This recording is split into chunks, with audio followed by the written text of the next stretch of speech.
तो बच्चों आज हम लोग आगे का पार्ट पढ़ेंगे, दैट इज नेचर, मतलब जो बिजनेस में जो इकोनॉमिक्स हम लोग पढ़े थे, उस इकोनॉमिक्स में अब हम लोग आते हैं बिजनेस इकोनॉमिक्स के पॉइंट ऑफ व्यू में। ठीक है, तो यहाँ पे बिजनेस इकोनॉमिक्स के बारे में आपके बुक में क्या बोला है, देखिए।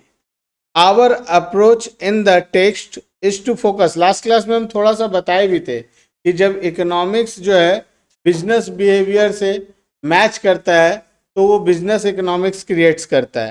ठीक है, तो आवर अप्रोच देखोगे आप, जब जैसे बेसिकली इकोनॉमिक्स जो है हम लोग जब पढ़ते हैं तो हम बताएं ना आपको, डिफरेंट ब्रांच ऑफ इकोनॉमिक्स होता है। जैसे आर्ट्स का स्टूडेंट है, साइंस का स्टूडेंट है, वो लोग भी इकोनॉमिक्स पढ़ता है। कॉमर्स का स्टूडेंट भी इकोनॉमिक्स पढ़ता है। तो जो कॉमर्स का स्टूडेंट इकोनॉमिक्स पढ़ रहा है उसके लिए बेसिकली मर्चेंटाइल इकोनॉमिक्स या फिर बिजनेस इकोनॉमिक्स बनाया गया है। चाहे आप बीकॉम में पढ़ो, चाहे सीए में पढ़ो, कहीं पे भी आप जब इकोनॉमिक्स पढ़ोगे तो आपका बिजनेस ओरिएंटेड इकोनॉमिक्स ही पढ़ाया जाएगा। यानी कि प्योर इकोनॉमिक्स जो होता है वो बहुत कम पार्ट ही आप में रहता है। ठीक है, तो देखिए, our approach in the text to focus on the heart of business economics, यानी हम लोग को बिजनेस इकोनॉमिक्स का हार्ट पॉइंट को पढ़ना है। The micro economic theory of the behaviour of consumer. और ये क्यों हम लोग के लिए पढ़ना जरूरी भी है, देखो, क्योंकि कंज्यूमर का बिहेवियर, लास्ट क्लास में हम बताए थे ना आप लोगों को, कंज्यूमर बिहेवियर के बारे में किसने बताया था? एल्फर्ड मार्शल ने, सही बोला बच्चा। तो एल्फर्ड मार्शल ने हम लोगों को कंज्यूमर बिहेवियर के बारे में बताया था। Because the firm in competitive not competitive market, क्योंकि देखो जो फर्म होता है वो इंडिविजुअल वर्क्स करता है, और जब वो फर्म इंडिविजुअल वर्क्स करता है फॉर द मार्केट तो वहाँ पे कंपटीशन क्रिएट होता है। जैसे जस्ट एन एग्जांपल, आप बड़ा बाजार में चल जाओगे, एक क्लोथ शॉप है, वो एक फर्म है इंडिविजुअल, ठीक है। लेकिन कहीं पे भी कोई इंडिविजुअल व्यक्ति का जो बिजनेस होता है वो मार्केट स्ट्रेटेजी पे वर्क नहीं करता है। अगर मान लो, एक छोटा सा हम एग्जांपल बता रहे हैं, मेरा एक फ्रेंड है, वो सीए इंटर है जस्ट, ठीक है, बट ना वो बहुत पहले सीपीटी हुआ करता था सीए, तो वो सीए सीपीटी करने में 3 बार फेल हुआ था, चौथा बार में पास हुआ था। और फिर सीए इंटर एक दोनों ग्रुप क्लियर हो गया था बट फाइनल नहीं कर पा रहा था। वो क्या किया, यहाँ से चला गया पटना, मतलब बिहार। अब बिहार में क्या है कि जो कॉमर्स स्टूडेंट बहुत रेयर होता है, या तो साइंस पढ़ता है या आर्ट्स पढ़ता है, यूपीएससी वगैरह का तैयारी करने स्टार्ट कर देता है।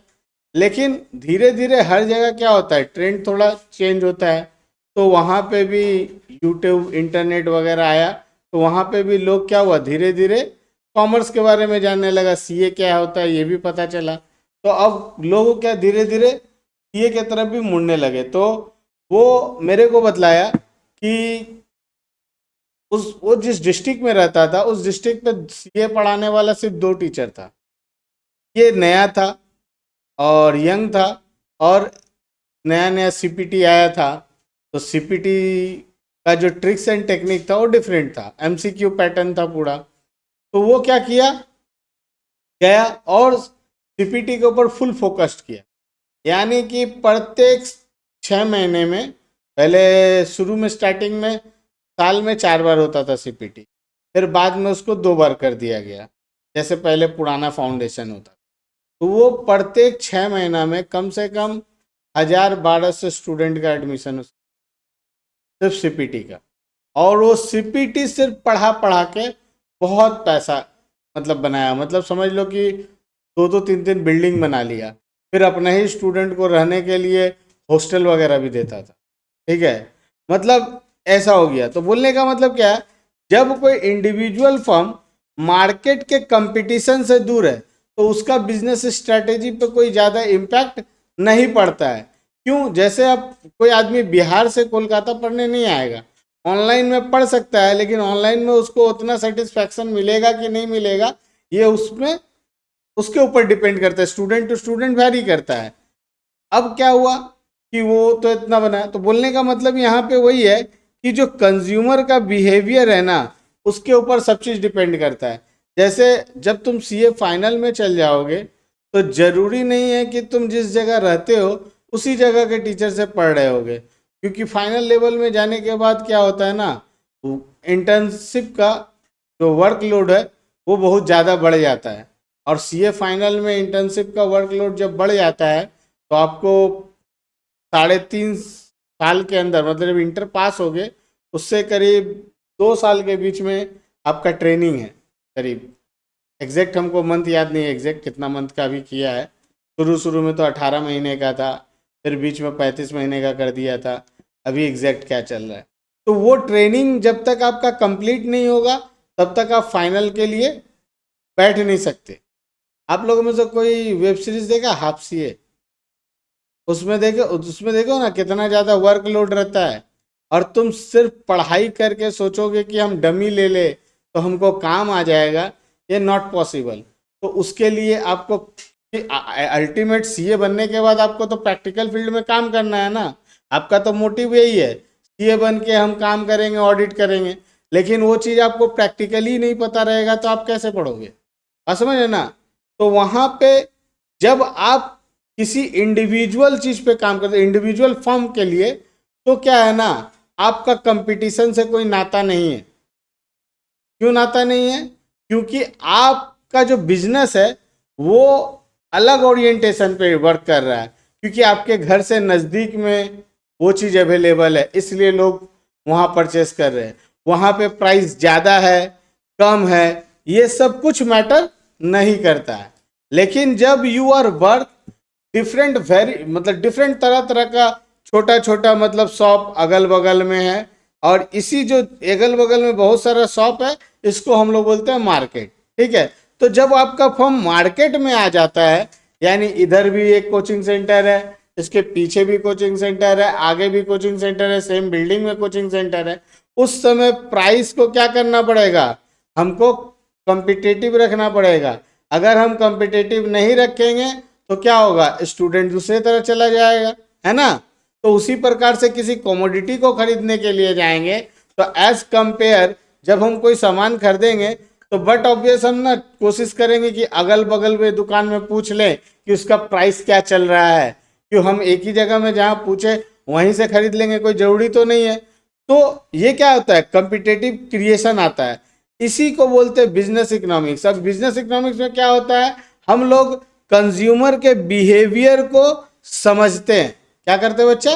कंज्यूमर के बिहेवियर को समझते हैं और उस बिहेवियर के अनुसार ही उसके साथ डील करते हैं, क्योंकि मार्केट कॉम्पिटिटिव है। ठीक है ना? और इस कॉम्पिटिटिव मार्केट में this theory provides managers with the basic framework of making की बिजनेस डिसीजन। मतलब आप बिजनेस का डिसीजन लोगे। जैसे अगर तुमको पता चल गया फर्म स्केयर रिसोर्सेज, एक छोटा सा सिस्टम बताते हैं आपको, बहुत ही बेसिक सा। जैसे जर्नल सेंस में आप देखोगे आप लोग के साथ मम्मी पापा लोग सब कोई आप लोग साथ में मार्केटिंग करने के लिए गए, तो स्पेशली क्या होता है, मम्मी लोग को डिस्काउंट लेने का भयंकर आदत होता है। सामने वाला बोल रहा है कि अरे दीदी ये इतना में पॉसिबल नहीं है, लेकिन अब दीदी सुनने वाला थोड़ी है। दीदी अब उसको बोलेगा इसका मेरा परचेस प्राइस ही 2,000 है। अब दीदी को समझ में आ गया 2,000 में एक खरीदा है, वो 1,800 में लेके रहेगी। हालांकि उसको 1,800 2,000 वाला चीज जो है 1,800 में दुकानदार दे देगा। अब तुम बोलोगे सर कोई आदमी कम में खरीद के ज्यादा में बेचता है ना? नहीं, कभी कभी ज्यादा में खरीद के कम में भी बेचना पड़ता है, लेकिन उसका उपाय भी है। जैसे कि अब तुम दुकान में गए, अब तुमको तो लगा कि भाई उससे 2,000 का चीज हम 1,800 में ले ले, ये आई एम द गेनर। ये तो दुकानदार बेवकूफ है। अब दुकानदार क्या करता है ना, एक 500 रुपया वाला आइटम दिखाया और आपको वो देखने में थोड़ा अट्रैक्टिव था और उसके बारे में आपको समझ में नहीं आया, वो आपको बोलेगा भाभी जी रहने दीजिए, दीदी जी रहने दीजिए, ये आप नहीं ले पाइएगा। अब जैसे ये वर्ड बोल देगा ना नहीं ले पाइएगा, आपके ईगो में लग जाएगा। ठीक है, कितने का है? अब वो बोल देगा 5,000, 10 टाइम्स। कितना कम करोगे? अब तुमको ईगो में भी ला दिया है, तुम कितना कम करोगे? 2,500 से ज़्यादा तो नहीं। तो 500 का माल 2,500 में बेच दिया, वहां पे 200 रुपया लॉस किया ना, यहाँ 2,000 कमा लिया। समझा ना? इसी को बोलते हैं कंज्यूमर बिहेवियर। सामने वाला जो कंज्यूमर है उसका बिहेवियर को रीड करके बिजनेस स्ट्रेटेजी का डिसीजन लेना पड़ता है। समझ में आया? और ये हम तुम लोगों को जो एग्जाम्पल दिए ना, ये हम अपने मन से मनगढ़ंत नहीं दिए। मेरा बड़ा बाजार में बहुत सारा दोस्त है जिसका साड़ी का दुकान है, उसको हम देखे हैं ऐसे बेवकूफ़ बनाते हुए। ठीक है, तो ये एकदम रियल लाइफ प्रैक्टिकल एग्जाम्पल दे रहे हैं। ठीक, समझ आ रहा है ना बच्चा? तो इसीलिए कभी भी सामान खरीदने जाओ तो ज़रूरत से ज़्यादा डिस्काउंट का चक्कर में रहोगे तो फिर दूसरा वाला में वो लोग ठीक चूना लगा देगा। तो बी अलर्ट। आगे देखो, nature of business in economics. अब देखो, जो बिजनेस इकोनॉमिक्स है ना बच्चा, उसका नेचर क्या होता है। बिजनेस इकोनॉमिक्स को हम लोग डिवाइडेड करते हैं 2 मेजर पार्ट्स में। एक को बोलते हैं माइक्रो इकोनॉमिक्स और एक को बोलते हैं मैक्रो इकोनॉमिक्स। तो माइक्रो इकोनॉमिक्स क्या है? सबसे पहले हमको इकोनॉमिक्स का टर्म, इकोनॉमिक्स का कंडीशन, इकोनॉमिक्स का सिचुएशन, इकोनॉमिक्स का टूल सीखना पड़ेगा। ठीक है, और जब हम इकोनॉमिक्स का टूल सीख जाएंगे, यानी कंज्यूमर बिहेवियर कैसे काम करता है, डिमांड सप्लाई का कॉन्सेप्ट क्या होता है, प्रोड्यूसर इक्विलिब्रियम क्या है, कंज्यूमर सरप्लस क्या है, ये सब चीज हम लोग बेसिक टर्म्स ऑफ इंडिकेटर समझ जब जाएंगे तो उस इंडिकेटर के अनुसार हम आगे चल के क्या करेंगे, उसके अप्लाई करेंगे। और अप्लाई कहाँ करेंगे? मैक्रो इकोनॉमिक्स में। ठीक है, जीडीपी निकालना सीखेंगे, नेशनल इनकम सीखेंगे, ठीक है, मनी मल्टीप्लायर सीखेंगे, फिर जाके उसी का अप्लाई करेंगे मनी और बैंकिंग के अंदर, जहाँ इन्फ्लेशन कंट्रोल करना सीखेंगे, है ना। किस तरह से आरबीआई रेट अपना बढ़ा देता है, इन्फ्लेशन कंट्रोल हो जाता है, रेपो रेट क्या होता है, कैसे, ये सब चीज़ हम लोग इस मैक्रो इकोनॉमिक्स में सीखेंगे। और वो चीज़ अप्लाइड कहाँ होगा? इंडिया में होगा। हम लोग तो इंडियन, अभी तक तो इंडिया के बाहर गए नहीं है, तो इंडिया के लिए काम करेंगे। तो बट ऑफ कोर्स है कि इंडिया का जो track record of history of economics है, यानी कि इंडियन इकोनॉमिक्स, उसको भी पढ़ेंगे। क्लियर? तो माइक्रो का मतलब आपको समझ में आ गया। माइक्रो के अंदर हमको सारा टूल्स को पढ़ना है, और मैक्रो के अंदर जब जाएंगे तो उसका एप्लीकेशन सीखना है। ठीक है, और इन जब दोनों चीज़ को सीख जाएंगे तो इस मैक्रो में भी 2 पार्ट है। एक तो अप्लाई एप्लीकेशन कैसे होगा और कहाँ होगा, कहाँ मतलब इंडियन इकोनॉमिक्स में होगा, तो वो चीज़ भी सीखेंगे। ओके, अब देखिए माइक्रो इकोनॉमिक्स के डिफिनीशन पॉइंट ऑफ व्यू में जाएंगे। तो micro economics is basically the study of behaviour of different individual organisation within an economic system. जहाँ पे भी रुपया पैसा का ट्रांजैक्शन होता है, ठीक है ना, और हमारा इकोनॉमी, हम कल बताए भी थे कि इकोनॉमी और इकोनॉमिक्स दोनों अलग चीज़ है। इकोनॉमिक्स में हम इकोनॉमिक्स के टर्म्स को सीखते हैं, और इकोनॉमी का मतलब उस इकोनॉमिक्स टर्म्स के अनुसार इकोनॉमी कैसे चलती है ना। तो हमारा बेसिकली माइक्रो इकोनॉमिक्स में हम बिहेवियर सिस्टम को सीखते हैं, यानी हर एक इंडिविजुअल व्यक्ति और हर एक इंडिविजुअल फर्म्स।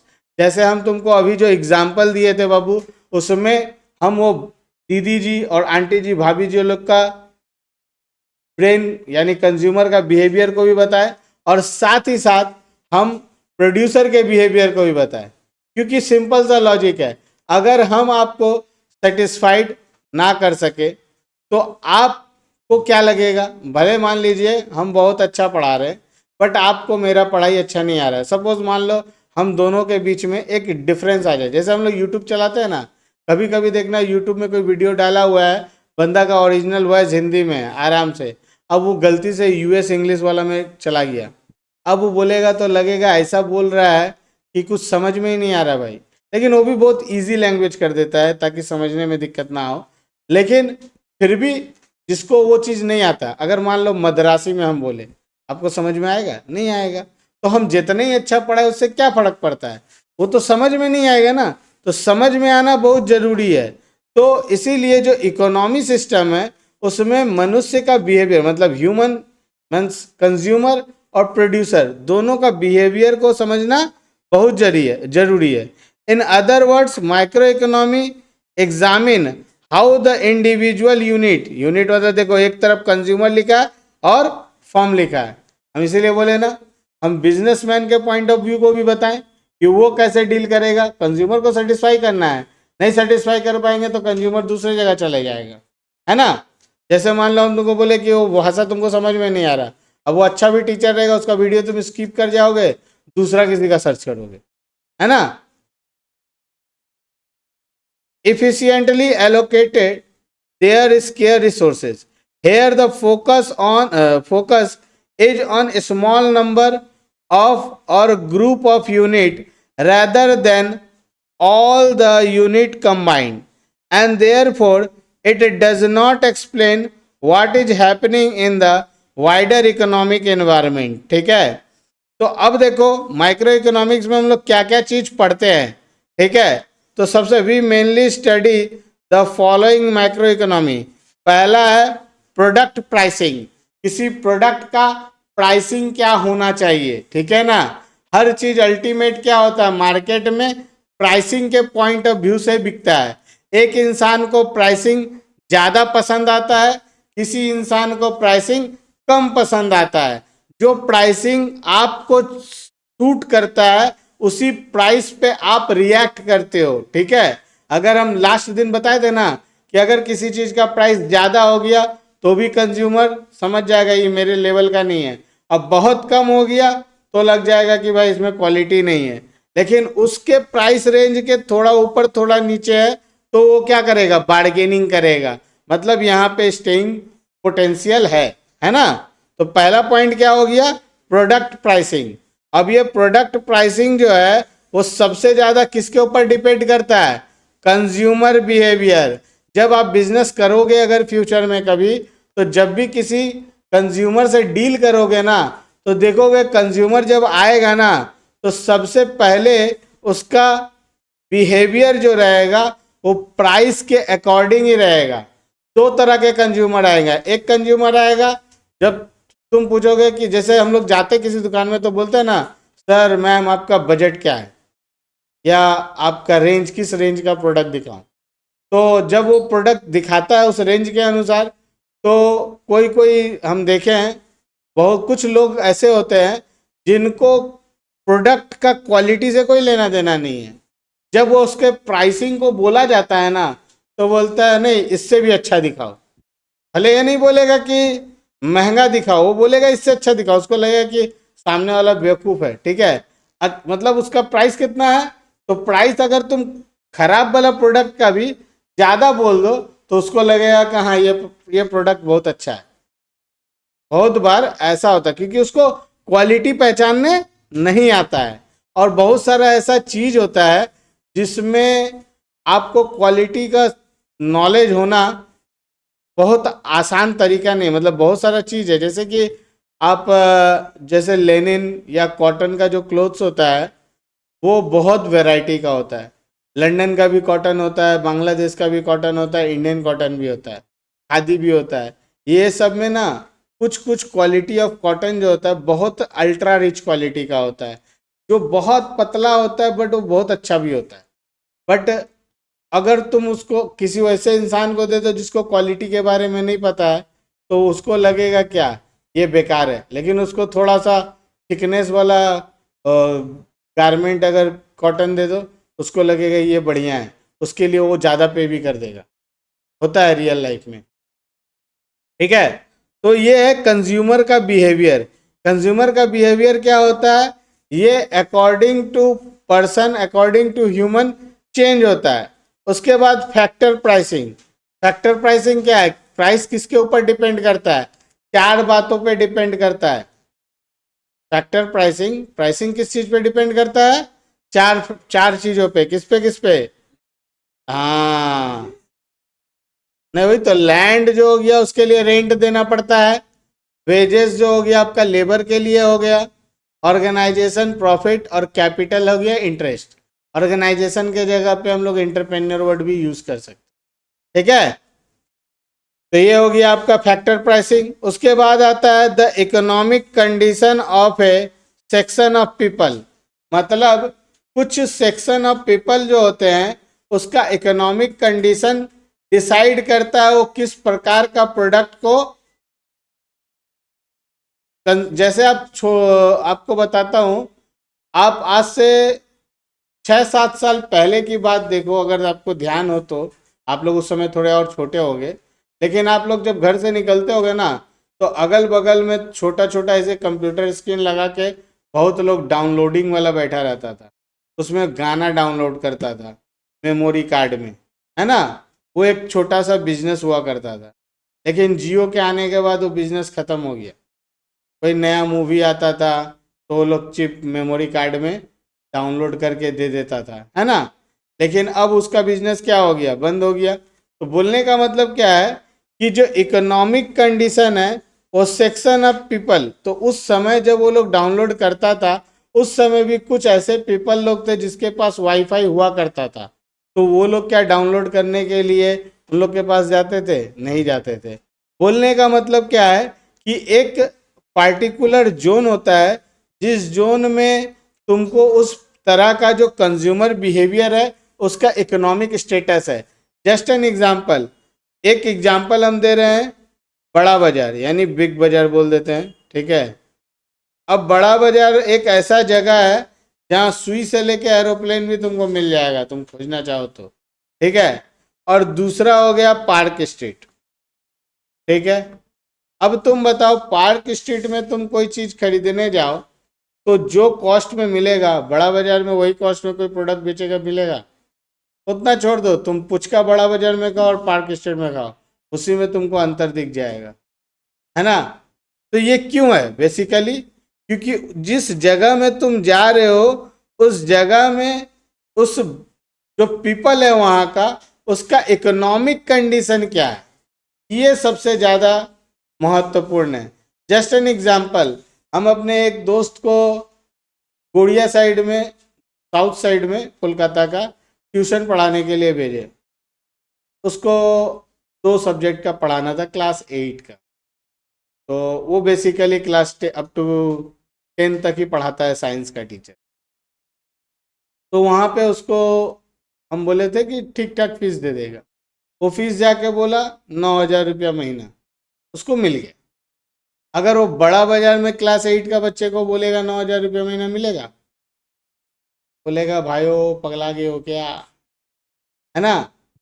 तो बोलने का मतलब है कि जिस जगह में हम, क्योंकि वो जिस अपने बच्चे को जिस स्कूल में पढ़ा रहा है, उस स्कूल में वो किस तरह का पे आउट कर रहा है, उस बेसिस से गार्जियन का अलर्ट है दिमाग कि मेरे बच्चे को अगर पढ़ाने के लिए कोई टीचर आएगा तो कितना फीस चार्ज कर सकता है।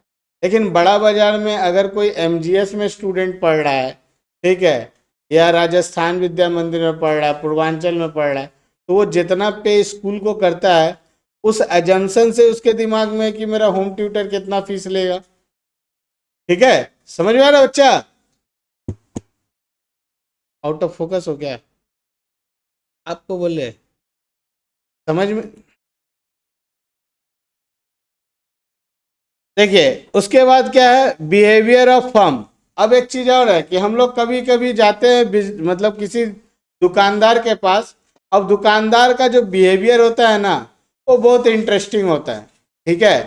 बिहेवियर ऑफ जो फर्म है वो भी बहुत इंटरेस्टिंग है, और वो दोनों के लिए इंटरेस्टिंग है, कंज्यूमर के लिए भी और जो उसके सबॉर्डिनेट उसके साथ जॉब करते हैं उसके लिए भी, ठीक है। अगर मान लो सबॉर्डिनेट जो जॉब कर रहा है उसके ऊपर हमेशा फर्म का जो ओनर है चिल्लाते रहेगा, बोलते रहेगा, तो क्या उसको सही चीज, मतलब जो स्टाफ है उसका, वो कंफर्टेबली काम कर पाएगा? उसको हमेशा नर्वसनेस होगा, हमेशा वहाँ पे परेशान रहेगा वो। लेकिन अगर वो हमेशा अप्रेजल देगा, उसको कोई प्रॉब्लम है तो उसको समझाएगा, बताएगा, उसको कंसोल करेगा कि बाबू ऐसे नहीं ऐसे करो, तो क्या होगा, उसके अंदर में कॉन्फिडेंस बिल्ड होगा, इनकरेजमेंट आएगा। और जब इनकरेजमेंट आएगा तो अपना काम को बहुत अच्छे तरीके से करने का कोशिश करेगा, है ना। दूसरा पॉइंट, जो बिहेवियर ऑफ द फर्म। अगर मान लो कोई दुकानदार है, अब वो रिटेलर है, ठीक है ना। तो रिटेलर का मतलब क्या होता है, मैक्सिमम प्राइस। होलसेलर जो होता है वो कम प्राइस में पड़ाता है, ऐसा कम प्राइस में पे प्रोडक्ट को सेल करता है। मार्जिन ऑफ प्रॉफिट जो होलसेलर का होता है बहुत कम होता है, लेकिन रिटेलर का मार्जिन सबसे ज़्यादा होता है। ठीक है, तो जनरली देखोगे तुम्हारे घर के आसपास में कुछ दुकानदार हो, उसका ना प्रोडक्ट अच्छा होता है, क्योंकि उसका प्रोडक्ट जो है रुकता नहीं है। वो ज़्यादा मतलब जैसे उसका नया प्रोडक्ट आएगा वो कस्टमर को सटासट बिक जाएगा। तो इसलिए नहीं बिक जाता क्योंकि जो वो पैसा लेके देता है, बगल वाला लाला का दुकान भी तुमको पैसा लेके ही देता है, लेकिन तुम उसके दुकान में ही क्यों जाते हो? इसका रीजन क्या है? इसका रीजन ये है कि उसका बिहेवियर तुम्हारे साथ बहुत अच्छा है। कुछ तुम्हारा प्रॉब्लम हुआ तो तुमको समझेगा। तो कभी कभी देखोगे बहुत सारा लाला जी है दुकान में बैठे हो, गल्ले के दुकान में, वो उसका दुकान थोड़ा सा फाका है, तो फाका है तो उस समय ना वो तुमसे बतियाने लगेगा, यानी तुमसे पर्सनल रिलेशनशिप क्रिएट करना चाह रहा है, ताकि तुम एक दो बात ऐसा बोल दो जो उससे कनेक्ट हो जाओ। तो क्या होगा, जब तुम्हारे पास ऐसा सिचुएशन भी आ गया कि लाला जी बहुत बिजी है, व्यस्त है, तुमको लगेगा पड़ोसी का दुकान से सामान ले ले, लेकिन जब तुमको बिहेवियर याद आएगा ना तो तुम बगल वाले से नहीं लोगे, बोले नहीं नहीं इन्हीं अंकल के पास से सामान ले, क्योंकि उनका बिहेवियर अच्छा है। समझा ना? आगे बढ़े। Macro economics. Macro economics in context is the study of overall economics or the economy as whole rather than individual part accordingly। क्या बोले, माइक्रो में हम बोले थे इंडिविजुअल पार्ट्स का गेम था, यहाँ पे क्या है, ओवरऑल है।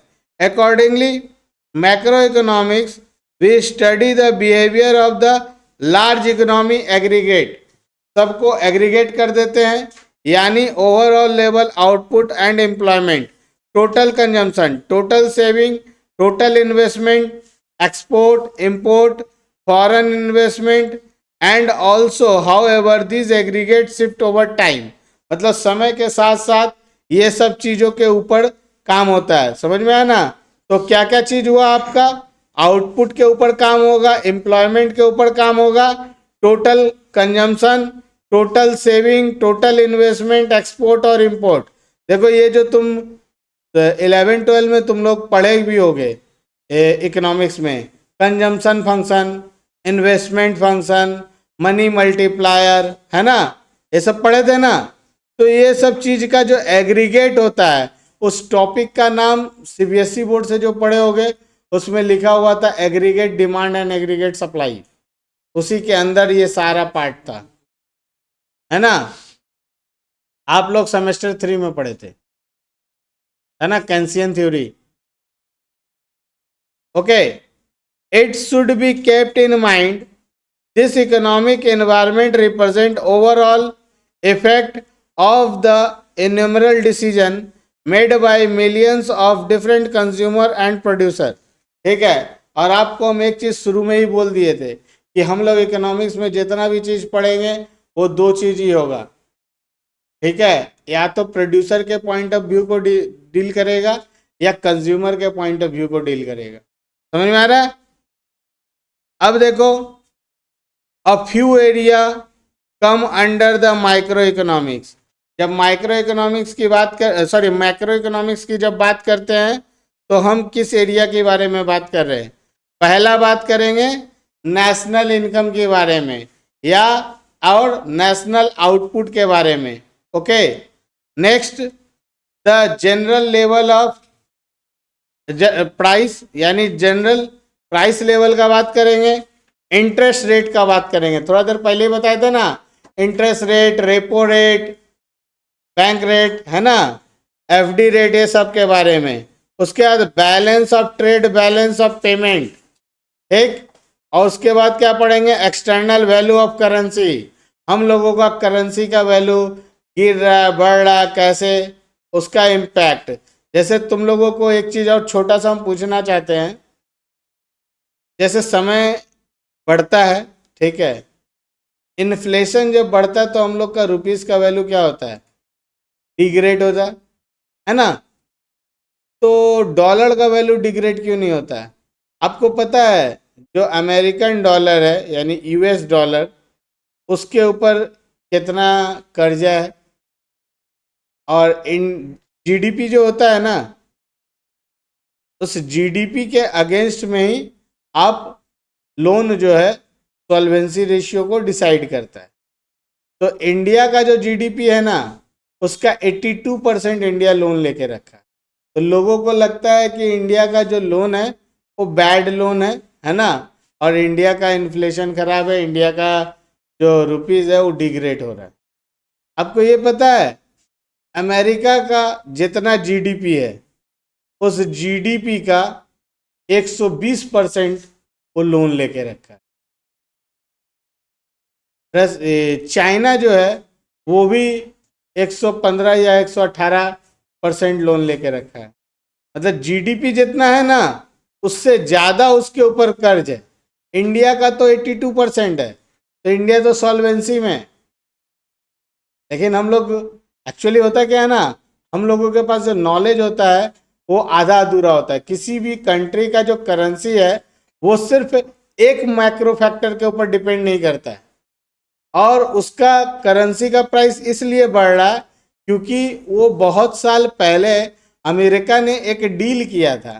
क्या डील किया था कि जब कोई भी कंट्री, कोई भी गल्फ कंट्री या कोई भी जब ट्रेड करेगा, तो अपना ट्रेड डिफिसिट का पैसा जो है ना, वो क्या करेगा, डॉलर में शिफ्ट कर देगा। और आपको पता होना चाहिए कोई भी कंट्री जब करेंसी छापता है तो उसके लिए गोल्ड रिजर्व जमा करना पड़ता वर्ल्ड बैंक, है ना। लेकिन डॉलर यूएस को नहीं करना पड़ता, उसका पर्सनल है, जितना चाहे उतना छाप के अपना नोटों का सप्लाई बढ़ा लेता है। इसी कारण से उसका जीडीपी का जो मतलब उसका जो करेंसी है वो गिरता नहीं है, वो हमेशा बढ़ते ही रहता है। लेकिन ये कोलैबोरेशन कभी भी टूट सकता है। जिस दिन नाटो, वैसे अभी अमेरिका नाटो से अलग होने का प्लान बना रहा है, हो जाएगा तो फिर उसको अगर जो इंडिया वाले लोगों ने ब्रिक्स बनाया ना, ब्रिक्स के बारे में सुने हो, इंडिया, ब्राज़ील, रसिया, चाइना, ये लोग सब मिल के बना रहा है। तो उस करेंसी में आपस में ये लोग इंटरनेशनल ट्रेड करेगा। तो जब ये लोग यूएस डॉलर में ट्रेड करना बंद कर देगा तो यूएस का मोनोपोली ख़त्म हो जाएगा। तब उसका ये वैल्यूएशन जो हमेशा बढ़ते रहता है वो बढ़ना कम हो जाएगा। लेकिन प्रॉब्लम क्या है पता है, 90% जो सोशल मीडिया इन्फ्लुएंसर बकबक करता है ना, किसी को इकोनॉमिक्स तो आता नहीं अच्छे से। ज्ञान कोई भी दे सकता है, समझ में आ रहा है। आगे बढ़िए। तो ये हो गया हम लोग का। उसके बाद क्या है, the overall level of savings and investment. और हम लोग एक चीज़ और पढ़ेंगे आगे चल के, जब मैक्रो इकोनॉमिक्स पढ़ेंगे, तो सेविंग्स इन्वेस्टमेंट कैसे इंटर रिलेटेड है। जितना ज़्यादा सेविंग्स होगा हम लोगों का, उतना ही ज़्यादा हम लोगों का क्या होगा, इन्वेस्टमेंट। मतलब एक पॉइंट हम पढ़ाएंगे कि इंसान का सेविंग जीरो हो सकता है, इंसान का इनकम जीरो हो सकता है, लेकिन कंजम्पशन नेवर भी जीरो। ठीक है, कभी भी कंजम्पशन जीरो नहीं हो सकता, बताएंगे समय के साथ। फिर क्या है, the level of employment and rate of economic growth. ठीक, ये सब जो 6-7 पॉइंट है, ये सब मेन पॉइंट है जो माइक्रो इकोनॉमिक्स और मैक्रो इकोनॉमिक्स में आपको पढ़ना है। ठीक है,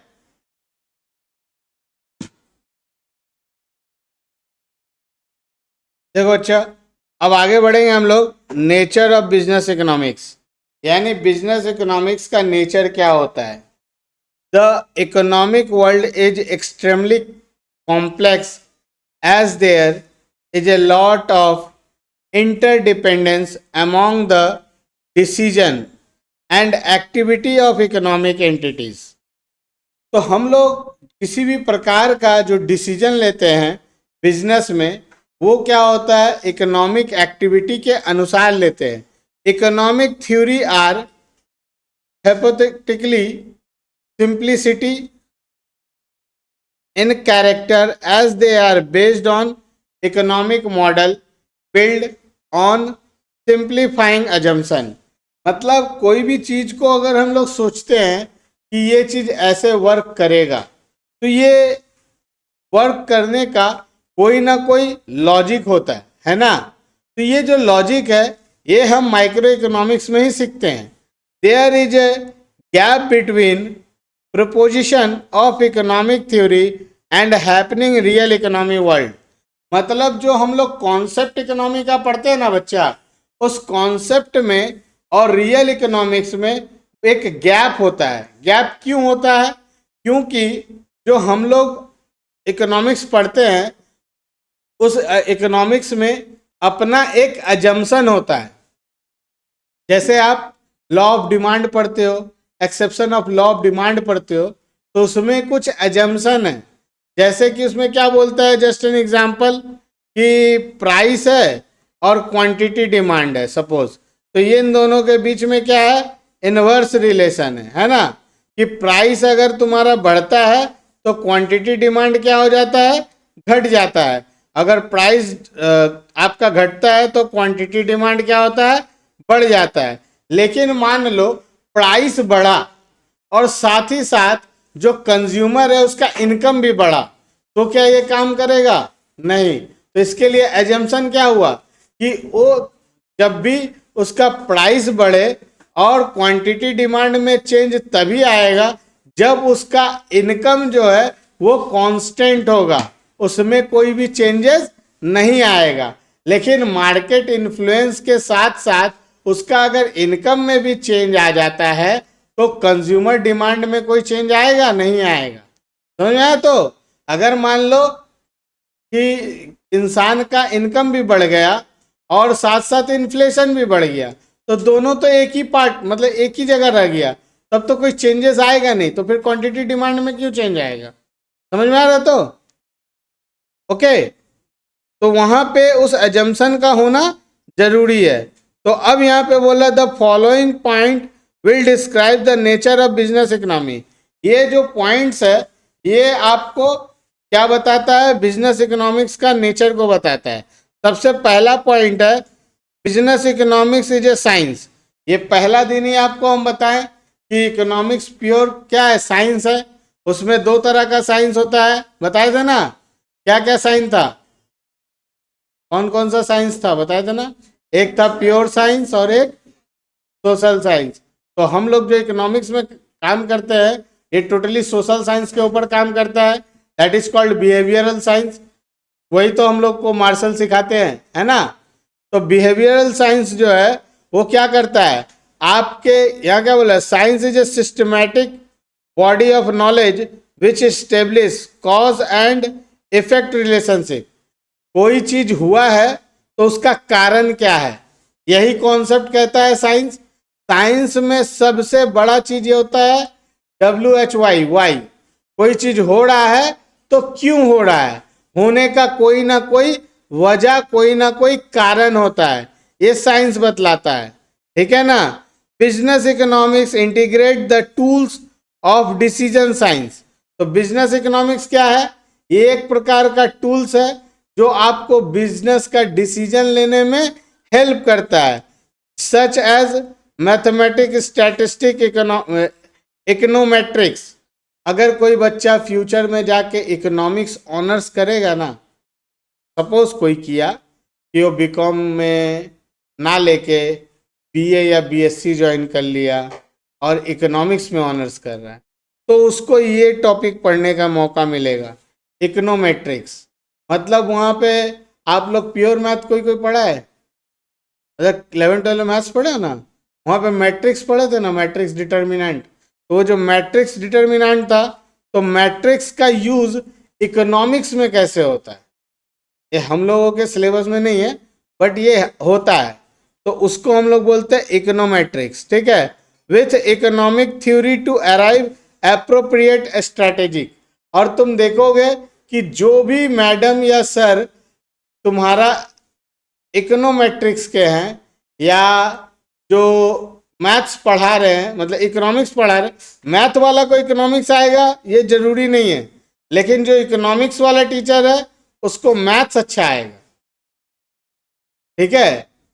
मैथ्स वाला टीचर का, क्योंकि वो तो हो सकता है ना मैथ्स से मतलब पीएचडी किया हो, मैथ्स से वो एमएससी किया हो सकता है, उसका इकोनॉमिक्स रहेगा, कोई जरूरी नहीं है। लेकिन जो इकोनॉमिक्स पढ़ता है ना, उसको मजबूरी में मैथ पढ़ना पड़ता है। स्टैटिस्टिक और जो मैट्रिक्स वगैरह का पार्ट है वो उसको पढ़ना पड़ता है, डेरिवेटिव वगैरह सीखना पड़ता है। नहीं सीखेगा तो आगे का इकोनॉमिक्स वो पढ़े ही नहीं। तुम लोगों का तो फाउंडेशन लेवल है, उतना टफ चीज नहीं होता है। ठीक है, ओके, आगे बढ़े बच्चा। तो स्टैटिक्स, इकोनॉमिक्स और theory arrive to appropriate strategy, तो वो कौन सा, जैसे तुम देखोगे आजकल के डेट में डेटा एनालिटिक्स का जो काम होता है वो क्या करता है, डेटा को स्टोर करता है और उस डेटा को इंटरप्ट करता है, एनालाइज करता है। जैसे तुम देखोगे, अगर तुम लोगों में से किसी भी इंसान, कोई भी बच्चा 18 साल पार हो गया अगर, तो उसका अगर डीमेट अकाउंट गलती से हो तो देखना कहीं ना कहीं से फोन आके पूछते रहेगा, सर क्या आप ट्रेडिंग करते हैं, आपको ये दे। तो उन लोगों के पास क्या है, उन लोगों के पास डाटा अवेलेबल है, तुम्हारा डाटा मिल गया, ठीक है ना, तुम्हारा नंबर मिल गया। तो वो अपने डाटा के अनुसार, जैसे कुछ बोलता है ना, कोई क्या सेबी को जाके कान में बोल के आया था कि 75% या 93% लोग ट्रेडिंग में लॉस करते हैं, उसके पास तो डाटा अवेलेबल है। एनएससी बीएससी तो हम लोगों का एक्सचेंज है ना, एनएससी और बीएससी के पास तो डाटा है कि विकास साव कितना का शेयर खरीदा, कितना का बेचा, कितना का ये हुआ, ठीक है। तो वो डाटा, ठीक है, तो उसके पास एनएससी और बीएससी का डाटा रहता है कि विकास साव कितना ट्रेड किया, ठीक है, राजेश सर कितना ट्रेड किए, वो उनके पास डाटा अवेलेबल रहता है। तो उस डाटा से उसको पता चल जाता है कि ओवरऑल किसने क्या किया। इसको बोलते हैं डाटा एनालिसिस। ये डाटा जो एनालाइज होता है, ठीक है, तो जो डाटा को हम लोग क्या करते हैं, एनालाइज करते हैं। और वो डाटा का एनालिसिस भी जो होता है ना, वो मैक्रो इकोनॉमिक्स का ही काम होता है। जैसे तुम देखोगे प्रत्येक 5 साल, 5 साल नहीं, प्रत्येक 10 साल में हम लोगों का इंडिया का एक ये पॉपुलेशन जो होता है ना, सेंसस, वो मेजर कर किया जाता है। अब जैसे हम लोगों को मतलब ग्लोबली ये न्यूज है कि India is the most populated country, तो ये कोई ना कोई काउंट कर रहा ना भाई, क्योंकि पैदा हो रहा है तो डेथ भी तो होता है। तो एग्जैक्ट हम लोग सरप्लस कर गए हैं चाइना को, ये डाटा तुरंत न्यूज में आ जाता है। लेकिन ये डाटा न्यूज वाला को कौन देता है, कोई ना कोई इंसान तो डेटा को एनालाइज करता है, तभी ना उसके पास ये डाटा पहुंचता है। तो ये जो डेटा का कहानी है, ये मैक्रो इकोनॉमिक्स का ही कहानी है, और इसी के बेस पे हम लोग कोई डिसीजन लेते हैं। यानी अगर डाटा हमारा बोलता है कि ऐसा सिचुएशन में 10 बार ऐसा हुआ है, तो हमको डेटा के अनुसार ऐसा करना चाहिए। बात समझ में आ रहा है, हम क्या बोल रहे हैं। जो डिसीजन होता है इकोनॉमिक्स में, स्टैटिस्टिक जैसे भी पढ़ते हो ना, मीन मीडियन मोड, ये सब चीज, एसडी, फिर तुम्हारा क्या बोलता है, रैंक कोरिलेशन वगैरह, तो उसका यूज क्या है ये हम लोग को अभी समझ में नहीं आ रहा है। जब तुम लोग सीए बन जाओगे, ये बन जाओगे, बनने के बाद प्रैक्टिस करोगे तो नहीं। अगर किसी बिग 4 कंपनी में या कोई बहुत बड़ा मतलब कंपनी के रिप्रेजेंटर बन जाओगे, बोर्ड ऑफ डायरेक्टर में चल जाओगे, तब तुमको ग्राफिकल प्रेजेंटेशन दिखेगा और डाटा दिखेगा, उस डाटा के अनुसार बिजनेस स्ट्रेटेजी बनेगा। वो सब इकोनॉमिक्स का ही पार्ट है, समझा। और कंप्यूटर में लोग डाटा फिट करते हैं तो ग्राफ अपने बना देता है, पाई चार्ट, मीन, मीडियन, सब चीज वो लोग खुद बना देता है, ओजाइव, समझ आया ना। तो वो कैसे बनता है, वो डाटा को एनालिसिस करके बनता है, समझ आया ना, एसडी, ठीक है। बहुत सारा चीज है, जैसे ना स्टॉक मार्केट में जो, जैसे जो आप लोग सीए फाइनल में जाओगे तो एक सब्जेक्ट है एसएफएम, जिसको पहले माफा बोला करता था, SFM, strategic financial management.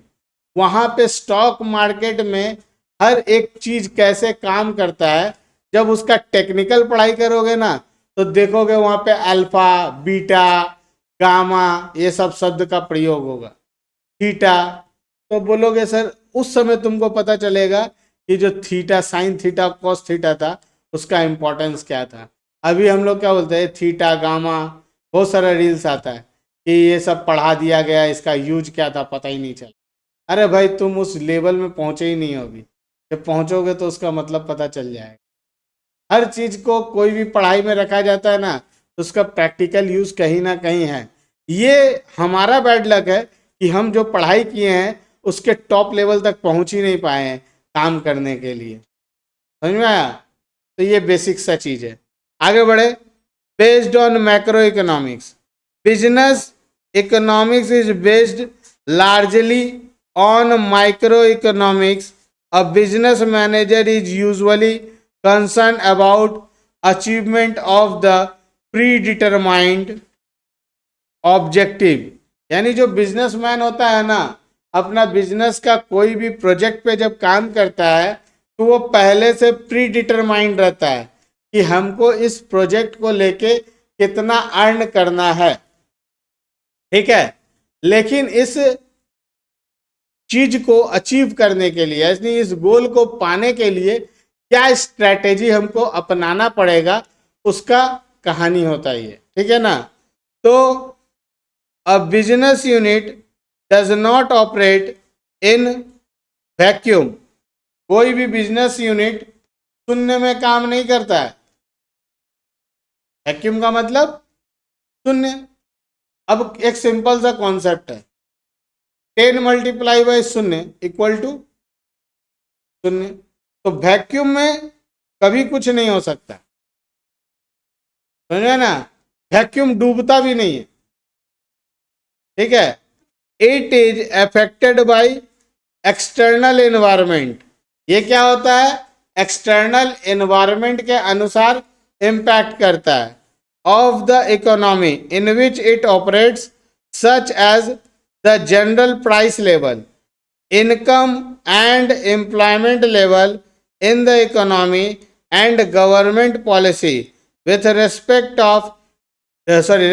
to taxation, interest rate, exchange rate, industry, price distribution, wages, regulation of monopolies. All these are component of macroeconomics. ये हम लोग पहले ही पढ़ चुके थे। Next part, business economics is also an art. Business economics क्या है? एक आर्ट है, as it involve practical application of rules and principle for attainment of set objective. फिर क्या बोला है? Use of theory of market and private enterprise. मतलब जो मार्केट है और जो प्राइवेट इंटरप्राइज है वो क्या होता है? कंज्यूमर बिहेवियर का और प्रोड्यूसर बिहेवियर का जो थ्योरी होता है उस कॉन्सेप्ट को यहाँ पे चलाता है। आप लोगों ने कंज्यूमर इक्विलिब्रियम पढ़ा है? 11 में पढ़ा होगा। कंज्यूमर इक्विलिब्रियम का मतलब क्या होता है? कंज्यूमर को ऐसा सिचुएशन जहां पे कंज्यूमर को मैक्सिमम सेटिस्फैक्शन मिले विथ अ लिमिटेड बजट। उस पॉइंट पे क्या होता है ना, कंज्यूमर फिदा, मतलब कंज्यूमर को लगता है ये एकदम अल्टीमेट दुकानदार हमको मिल गया है, इसी के पास से सब सामान खरीद लें। समझ में ना? तो ये क्या है? Use of theory. तुमको कंज्यूमर का बिहेवियर समझ में आएगा तभी कंज्यूमर को इक्विलिब्रियम लेवल तक तुम लेके जाओगे। इक्विलिब्रियम वर्ड का मतलब सेटिस्फैक्शन। कंज्यूमर इक्विलिब्रियम, तो कंज्यूमर को satisfaction with the limited resources. ठीक, तो business economy largely use the theory of market and private enterprise. It uses the theory of the firm and resources allocation in the backdrop of a private enterprise economy. उसके बाद आता है pragmatic in approach, micro economics is abstract. देखो micro economics जो है यहाँ पे बोल रहा है abstract and pure theoretical and analyse economy phenomena under unrealistic assumption. क्योंकि कभी कभी इकोनॉमिक्स में कोई कोई राइटर, कोई कोई ऑथर ऐसा ऐसा कॉन्सेप्ट दे के रखा हुआ है जहां पे कुछ कुछ चीजें जो है ना वो मतलब कंफ्यूजन क्रिएट करता है। अब वो कंफ्यूजन क्यों क्रिएट करता है?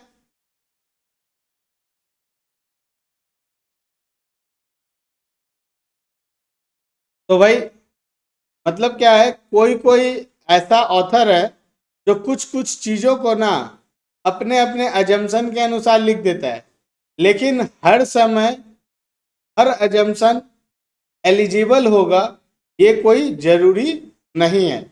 जैसे मान लो कि कुछ कुछ सरकमस्टांसेस होता है कि जैसे कि आप ये करोगे, जैसे एक मान लो बहुत सारा कोचिंग सेंटर होता है ना, वो आपको बोलता है कि आप मेरे पास, जैसे हम एक टीचर का नाम बता रहे, अभी वो सर पढ़ाते नहीं है, कोई सर थे, रक्षित नाम था उनका या कंदोई कुछ, मतलब बहुत एजेड सर है। अभी भी एक सीए का कंदोई सर है, उसका बात नहीं कर रहे। पुराना एक सर थे, कंदोई थे, और परसुन रक्षित, याद आ गया, परसुन रक्षित, वो सीए फाइनल के टीचर थे, ठीक है। अब उनका कॉन्सेप्ट क्या था ना कि जो बच्चा मेरे पास पढ़ेगा उसको वो सारा सब्जेक्ट ही पढ़ाएंगे, ये फाइनल का जितना पेपर है सारा पेपर पढ़ाएंगे वही। तो अगर किसी बच्चे को मान लो उसका 2 सब्जेक्ट या एक सब्जेक्ट बहुत अच्छा लगा तो उनसे तो पढ़ लिया, लेकिन बाकी का और जो सब्जेक्ट है वो उनको उससे अच्छा नहीं लग रहा है, तो बोलेगा ना कि मेरे को पार्टिकुलर कोई एक सब्जेक्ट या 2 सब्जेक्ट पढ़ना है, आप उसका फीस ले लीजिए। तो उनका क्या था कि नहीं, अगर पढ़ना है तो सारा मेरे से ही पढ़ना है, नहीं तो हम एक भी नहीं पढ़ाएंगे। अब उसमें क्या होता था, लास्ट टाइम में सिचुएशन ऐसा हो गया कि कुछ सब्जेक्ट वो बहुत अच्छा पढ़ाते थे, तो बच्चा लोग क्या अज्यूम करने लगा कि इनके पास पढ़ लो, फीस पूरा दे दो, उनको बताओ ही नहीं, और बाकी का 2 सब्जेक्ट जो है वो उनके पास पढ़ने नहीं जाता था, दूसरी जगह पढ़ता था। तो इसमें क्या होता था कि अब ये भी चीज तो होना पड़ेगा ना, जो आदमी 2 टीचर का फीस अफोर्ड कर सके, क्योंकि एक तो वो बाकी 4 सब मतलब 4 सब्जेक्ट अगर उसको पढ़ना है तो चारों का फीस उसको दे चुका है। अब 2 सब्जेक्ट के लिए किसी दूसरे के पास ट्यूशन ले रहा है तो इसका मतलब क्या है, वो 2 सब्जेक्ट का तो एक्स्ट्रा बर्डन पड़ रहा है। तो यहाँ पे अजम्पशन ये आ गया कि जो आदमी वो चारों पेपर का एक जगह अफोर्ड कर ले और साथ में 2 अलग जगह के लिए पैसा ना जुगाड़ कर सके, तो उसके लिए वो क्या करेगा, तो उस जगह तो वो डिमांड क्रिएट नहीं कर पाएगा, क्योंकि कंज्यूमर का बिहेवियर हर जगह अलग होता है। तो यहाँ पे उसी तरह से अलग अलग अलग सिचुएशन में अलग अलग ट्रीटमेंट होता है, ठीक है। लेकिन हम लोग क्या करते हैं, जैसे कि अभी हम तुम लोग को लॉ ऑफ डिमांड के बारे में बोले कि ये लॉ ऑफ डिमांड तभी काम करेगा, उसका एजम्पशन ये है कि अगर उसका प्राइस चेंज ना हो, ठीक है ना। अब एक छोटा सा एग्जांपल और हम देते हैं, मान लो तुम अगर कोलकाता में काम कर रहे हो तो तुम्हारी कंपनी तुमको अलग सैलरी पे करती है, लेकिन वही कलकत्ता के जगह तुम दिल्ली पहुंच जाते हो या मुंबई पहुंच जाते हो या कोई और स्टेट में पहुंच जाते हो, तो उस जगह में एक अलाउंस आपको मिलती है जिसको कहते हैं सिटी कंपनसेटरी अलाउंस। तो जो सिटी का हाई लेवल ऑफ एक्सपेंस है वो तुम बियर कर रहे, ठीक है। उस सिटी में पार्टिकुलर जो ज्यादा पेमेंट तुमको करना पड़ रहा है वो तो तुम बियर कर रहे हो, लेकिन जितना सिटी कंपनसेटरी अलाउंस दे रहा 5,000 या 7,000 या 10,000, क्या उतना में वो सिटी का इन्फ्लेशन को तुम बीट कर पा रहे हो रियल में? तो ये तो रियलिस्टिक नहीं है ना। बट लोगों ने इस ट्रीटमेंट को इसलिए बनाया कि आगे चल के वो इन्फ्लेशनरी गैप से लड़ सके, है ना। क्योंकि गोवा में जो लेवल का महंगाई है, इन्फ्लेशन है, वो कोलकाता में नहीं है। वो मतलब गोवा, मुंबई, बेंगलोर ये सब जगह जाओगे ना तो देखोगे वहाँ का जो स्टार्टिंग सैलरी है यहाँ के कंपैरिजन में वहाँ बहुत ज़्यादा है। ज़्यादा इसीलिए है क्योंकि वहाँ पे इन्फ्लेशन ज़्यादा है, समझ में आ रहा। आज कोलकाता में अगर कोई 2 BHK का फ्लैट भाड़ा पे लेना चाहे रेंट पे, तो उसको 10,000 के आसपास रेंज में मिल जाएगा। लेकिन बेंगलोर में जाके तुम 2 BHK का फ्लैट भाड़ा में खोजोगे तो तुमको 10,000 में नहीं मिलेगा, कतई नहीं मिलेगा। तो सोचो, तो बेसिक डिफरेंस तो यहीं पे बहुत ज़्यादा आ गया। क्लियर? फिर क्या है? Interdisciplinary in nature. Business economics interdisciplinary in nature as it is incorporate tools from other discipline such as mathematics, operation research. नाम सुने हो इसका? फर्स्ट टाइम सुन रहे हो? ये ऑपरेशन रिसर्च एक सब्जेक्ट होता है जो ना मैथमेटिक्स होता है, बल्कि मैथमेटिक्स के साथ स्टैटिस्टिक भी होता है। उसमें मैथ, स्टैट्स और एक सब्जेक्ट होता है कॉस्ट। ठीक है, वो तीनों को मिक्स करके जो सब्जेक्ट बनता है उसको बोला जाता है ऑपरेशन रिसर्च। ये ऑपरेशन रिसर्च मैनेजमेंट थ्योरी है। ये आप लोगों को अगर कोई CMA इंटर कर रहा होगा तो वहाँ पे उसको मिलेगा पढ़ने के लिए। MCOM में है ये। MCOM के अलावा अभी तक CA में तो आया नहीं है, आ जाएगा। फिर अकाउंटिंग है, फिर मार्केटिंग है, फिनांस है, स्टैटिस्टिक है, इकोनोमेट्रिक्स है। ये सब क्या है? बिजनेस इकोनॉमिक्स का पार्ट है। अब आता है normative in nature. Economic theory has developed along 2 lines. Economics का जो थ्योरी है वो किस लाइन से डेवलप होता है? 2 लाइन से। पहला है पॉजिटिव और दूसरा है नॉर्मेटिव। अब पॉजिटिव और pure science analyse cause of relationship between variable of objective and scientific manner. Her variable का अलग इम्पैक्ट होता है।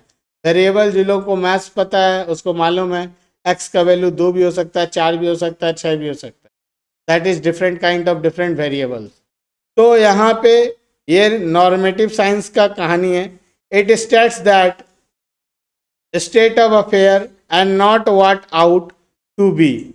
In other words, it is descriptive in nature in the sense of describe economic behavior of individual society without prescription about the desirability other such behavior। मतलब हर एक individual व्यक्ति का जो behaviour होता है वो डिफरेंट होता है, तो हर एक वेरिएबल के लिए इम्पैक्ट भी डिफरेंट पड़ेगा, सेम इम्पैक्ट नहीं पड़ सकता। Society without prescription.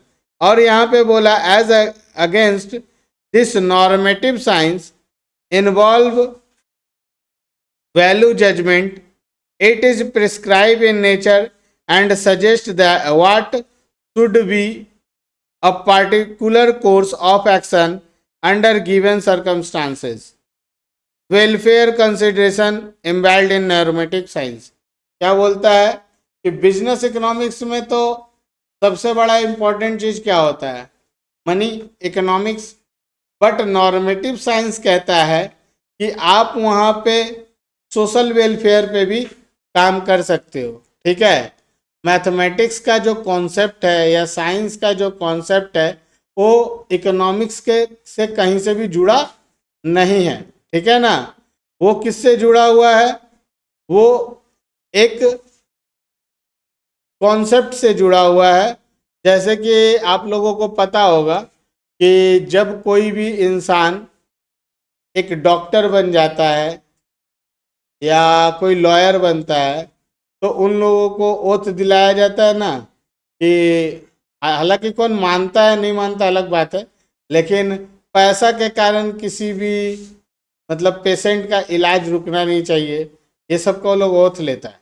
ठीक है, बट रियलिटी में कितना एप्लीकेबल होता है नहीं पता हमको, ये तो ह्यूमन टू ह्यूमन चेंज होता है। Business economics is generally normative and prescriptive in nature. It suggests the application of economics principle with regard to policy formulation, यानी डिसीजन मेकिंग। मतलब हम लोगों को बिजनेस इकोनॉमिक्स सिखलाता है कि हम लोगों को डिसीजन कैसे लेना है ना। कि अगर हम लोग एक छोटा सा एग्जाम्पल दे रहे हैं, मान लो एक स्कूल है, वो स्कूल जो है उसकी 3 वर्टिकल है। एक एकेडमिक है, ठीक है, उस स्कूल का या एक फर्म का या एक एनजीओ का 3 वर्टिकल है। एनजीओ नहीं, एनजीओ बोलेंगे तो इकोनॉमिक एक्टिविटी खत्म हो जाएगा। मतलब मान लो एक फर्म है, ठीक है, वो फर्म एक स्कूल चलाता है, एक स्पोर्ट्स एकेडमी चलाता है, ठीक है, और मान लो एक स्पोर्ट्स एकेडमी और एक मान लो अब चलो 2 ही चीज मान लो, एक स्पोर्ट्स एकेडमी चलाता है और एक चलाता है वो स्कूल, और एक हॉस्पिटल चलाता है, 3 चीज चलाता है। अब उसको उस फर्म को बेसिकली देख रहा है कि स्कूल वाला जो एकेडमी है उसमें रेवेन्यू कम हो रहा है और टीचर्स स्टाफ को पेमेंट ज़्यादा करना पड़ रहा है, और जो उसका स्पोर्ट्स एकेडमी है वो बहुत बूम कर रहा है और हॉस्पिटल इंडस्ट्री भी बूम कर रहा है। तो उसका business decision as per prospective ऑफ मतलब इकोनॉमिक्स क्या होना चाहिए कि जैसे एक छोटा एग्जांपल देखो, अभी वैभव सूर्यवंशी का नाम तो भयंकर चल रहा है, आई थिंक सबको ही जानता होगा। आपको पता है इसी ईयर वैभव सूर्यवंशी का क्लास 10th का एग्जाम था, बट वो एग्जाम नहीं दिया। मतलब क्लास 10th का exam most important for our student, वो एग्जाम नहीं दिया और वो जाके राजस्थान रॉयल के लिए प्रैक्टिस कर रहा था। किस लिए? आईपीएल। ठीक है, आईपीएल हर साल आएगा, लेकिन उसका किस्मत मतलब उसके लिए लाइफ कल ग्रेडेबल, कल पढ़ाए थे ना ग्रेडेबल, तो उसके लाइफ में क्रिकेट का महत्व तो ज़्यादा है पढ़ाई से। तो वो क्या किया, अपना एग्ज़ाम को पोस्टपोन कर लिया, मतलब नेक्स्ट ईयर देंगे, अभी तैयारी नहीं तो एग्ज़ाम दे के क्या ही करेगा, वो एग्ज़ाम छोड़ दिया, है ना, लेकिन वो क्रिकेट खेला। तो अब ये जो कंपनी है, जो फर्म है, उस फर्म को स्पोर्ट्स एकेडमी में ज़्यादा लोग दिख रहा है, ज़्यादा पैसा आ रहा है, हॉस्पिटल में बीमार भी ज़्यादा पड़ रहा है, तो यहाँ पे भी ज़्यादा पैसा आ रहा है, तो वो क्या करेगा, स्कूल बंद कर देगा अपना। हालांकि स्कूल क्या है, सबसे ज़्यादा जरूरी है, वो तो बेसिक नीड है पॉपुलेशन का, लेकिन वो बिजनेस इकोनॉमिक्स के पॉइंट ऑफ व्यू से सोचेगा तो पहले जिस बिजनेस में ग्रोथ दिखेगा उस बिजनेस को वो आगे बढ़ाएगा, जितना ज़्यादा हो सके लेके चलेगा, लेकिन जो बिजनेस कम चल रहा है उसको ड्रॉप आउट कर देगा, है ना। अब देखो ये आता है scope of business economics. Business economic का स्कोप क्या है, तो यहाँ पे 2 पार्ट है। The scope of business economics is quite wide. It covers most of the practical problems a manager or a firm face. There are 2 categories of business issues. Business में कितने प्रकार के इश्यूज आते हैं in related to economic theory? तो पहला है internal issue और दूसरा है एक्सटर्नल इशू। तो पहले इंटरनल इशू की बात करें, इंटरनल को ही ऑपरेशनल इशू भी बोलता है। Operational issue include all those issues that arise within organisation and fail within the preview and control of the management. ठीक है, these issues are internal in nature. Issue related to choice of business, its size, product decision, technology, factor combination, pricing, sales promotion, मतलब ये हर चीज, investment, inventory. कभी कभी होता है ना कि बिजनेस में हमने किसी प्रोडक्ट का इन्वेंट्री तैयार किया। अब जैसे एग्जांपल आप लोगों को पढ़ाया जा रहा है, मान लो राजेश सर बहुत सारे स्टडी मटेरियल तैयार करने, ठीक है, अब उनका अनुमान जितना स्टूडेंट का था उतना स्टूडेंट एडमिशन नहीं लिया, हो ही सकता है। अब उस समय क्या होगा, जो स्टडी मटेरियल तैयार किए वो सोचेंगे नेक्स्ट टर्म में यूज कर लेंगे, लेकिन नेक्स्ट टर्म में तो सीए फाउंडेशन का सिलेबस चेंज होने वाला है। तो जब सिलेबस चेंज होगा तो पुराना मटेरियल काम आएगा? नहीं आएगा। तो ये कैसा इशूज हुआ? ये इंटरनल इशूज हुआ, ठीक है ना, क्योंकि उसमें पैसा लगा है ना भाई, इकोनॉमिक डिसीजन हुआ है। तो इस समय जब प्रिंट करने का टाइम रहेगा तो आदमी क्या करेगा, थोड़ा वेट करके जितना स्टूडेंट है लगभग उससे 1-2 पीस बढ़ा के या 4-5 पीस बढ़ा के प्रिंट कर लिया, तो नुकसान होगा तो कम नुकसान होगा। अगर बल्क में करा लिया, 200-400 पीस करा लिया, स्टूडेंट नहीं आया तो इंसान फंस जाएगा, है ना, क्योंकि सिलेबस चेंज होके क्या होगा ये किसी को नहीं पता। अब देखो, इस इंटरनल के अंदर भी बहुत सारा पॉइंट होता है। पहला पॉइंट है डिमांड एनालिसिस एंड फोरकास्टिंग। हमको खुद से एनालाइज करना पड़ेगा कि मेरा डिमांड कितना है। फोरकास्टिंग, डिमांड एनालिसिस वो किसके ऊपर होगा? Behaviour of the consumer in the market. अब जैसे एक छोटा सा एग्जांपल दे रहे हैं, आप लोग को सर्वे करने में, जैसे पहले आप जैसे अपने फ्रेंड से पूछते थे, अगर कोई इंसान कॉमर्स स्टूडेंट होता था और कॉमर्स का पढ़ाई कर रहा है, तो हमको जब हम लोग पढ़ते थे 90% स्टूडेंट क्या बोलता था पता है? सीए करेंगे। 90% भले हो चाहे ना हो। लेकिन आज के डेट में सीए करेंगे ये बोलने वाला 90% लोग है ही नहीं।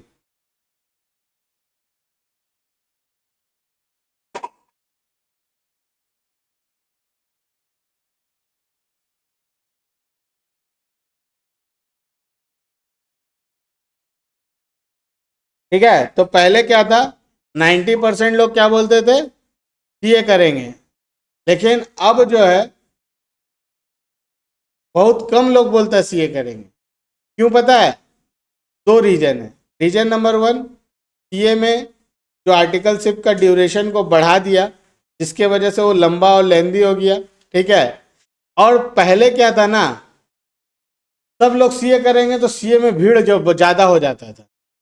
अब क्या है, फोकस्ड जिसको सीए करना है, हमको लगता है पहले के कंपैरिजन में अब लिमिटेड स्टूडेंट है सीए का, और जो थोड़ा सा भी डिस्ट्रैक्ट टाइप का स्टूडेंट है वो सीए लेता ही नहीं है वो लोग।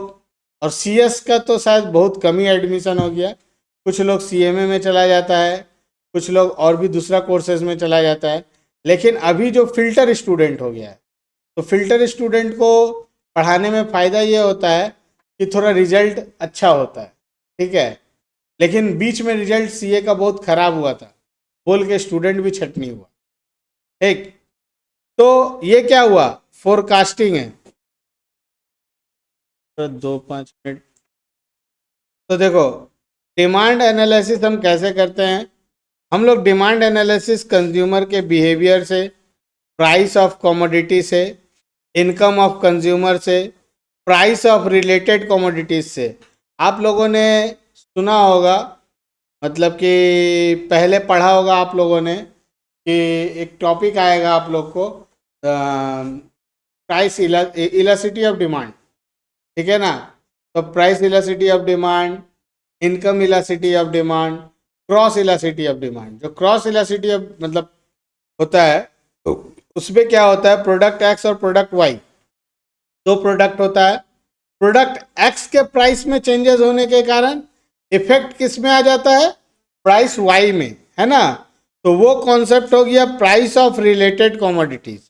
कंज्यूमर का पर्सनल टेस्ट एंड प्रेफरेंस भी है, ठीक है। जिस इंसान को कॉफ़ी पसंद है उसको ज़बरदस्ती चाय नहीं पिला सकते हो, जिसको चाय पसंद है उसको ज़बरदस्ती कॉफ़ी नहीं पिला सकते हो, ठीक है ना। तो demand forecasting is a technique predicting future demand for goods and service on the basis of past behavioral factor। हम आपको क्या बोले थे, डेटा को एनालाइज करता है, यानी कि फ्यूचर में उसी चीज के ऊपर काम होगा जो पास्ट में कभी काम हो चुका है, ठीक है ना। अच्छा, डिमांड फोरकास्टिंग टेक्निक, ठीक। Accurate forecasting is essential of firm enable to produce requirement quantity at the right time to arrange। मतलब सही समय, हम क्या बोले, समय बहुत बड़ा फैक्टर है। जैसे कि अभी हम क्या बताएं आपको, सीए फाउंडेशन का सिलेबस चेंज हो जाएगा। सर अगर बहुत ज़्यादा बुक्स अगर मटेरियल तैयार कर लिए तो सर के लिए नुकसान है। तो ये जो फोरकास्टिंग है ये हमेशा इवेंट के ऊपर होता है और कंज्यूमर बिहेवियर पे होता है, प्राइस फैक्टर पे होता है, प्राइस ऑफ रिलेटेड गुड्स के ऊपर होता है, पर्सनल टेस्ट पे टेस्ट एंड प्रेफरेंस के ऊपर होता है। फिर आते हैं next point, production and cost analysis. Production theory explain the relationship between input and output. ठीक है, कितना इनपुट डालेंगे तो कितना आउटपुट निकलेगा। अब business economics has to decide optimum size of output given to the objective of the firm.